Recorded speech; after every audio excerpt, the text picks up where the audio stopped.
All right, going with a little bit different setup today, and hopefully this works. Successful Indie Author 5-Minute Focus, episode 218, Affecting Change. It's easiest to not change, especially when you're comfortable, as well as the opposite. As an author, you're writing, you're doing certain things, and you find a rhythm, not making sales, and you're wondering what's going on.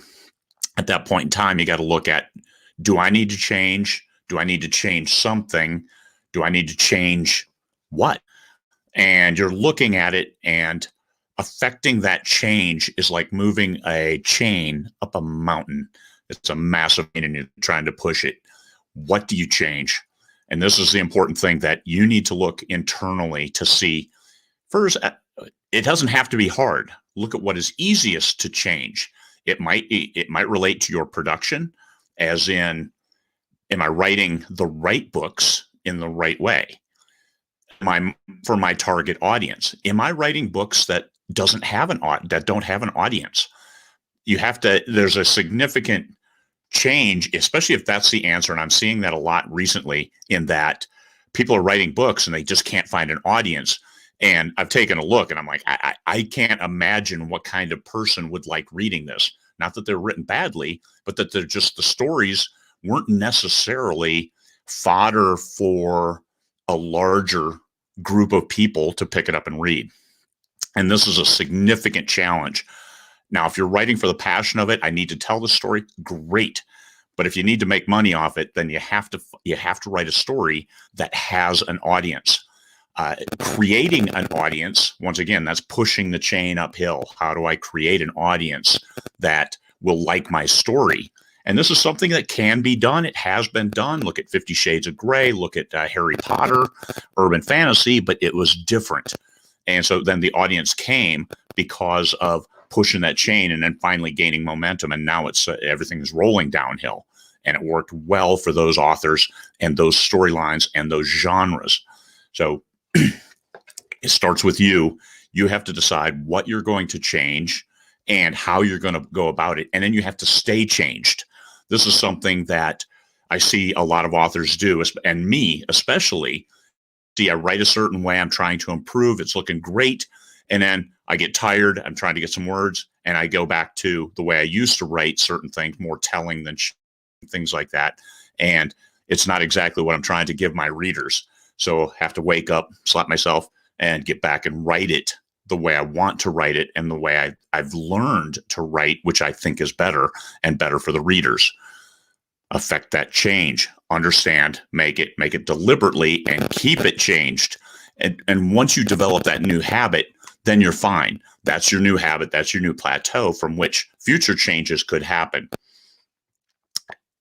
Everything goes back to a writer's health.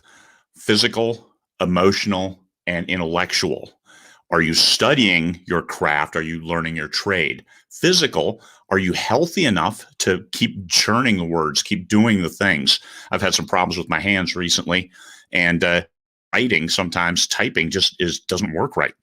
And so I have to have a really particular keyboard, and my keyboard was hassling me, and it affected my production. I was only getting less than 1,000 words a day when sitting here for like 8 hours looking at the screen. That's not what you want. If you're 8 hours, you want to get 8 hours worth of work done. If you have a day job, your employer wants you to get 8 hours worth of quality work done. And you owe it to person giving you your paycheck. And in my case, it's my readers. So got a better keyboard. Things are looking good. Typing, fingers have loosened back up. Everything's good.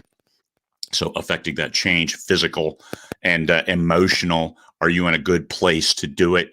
Once again, this last week was just a horrible confluence of things that didn't work, and it affected my production, affected how I'm setting up for the next month. So back on track. Hopefully today's a good day, and then tomorrow, and we get it through the week and keep going. You can only work on today. So what about influencing others, like the readers?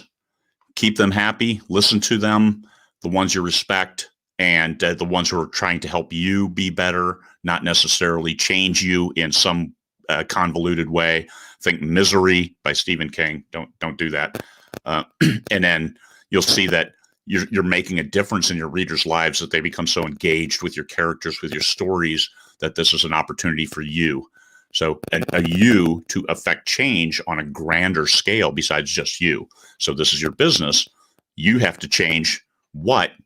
You have to take a good close look at your business. Maybe the change that needs to happen, you can find in the mirror.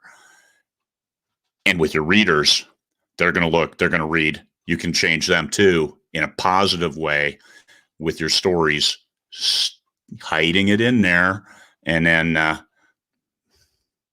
seeing how they respond to those little tidbits that you throw, that you pepper around, kind of like Hansel and Gretel's breadcrumbs. Put them in there and keep going. All right, everybody. Hopefully that's it. Hopefully the super cool microphone that I've got now is better. I've had a great internet today, and looks like we have a good show. So thank you all. Peace, fellow humans.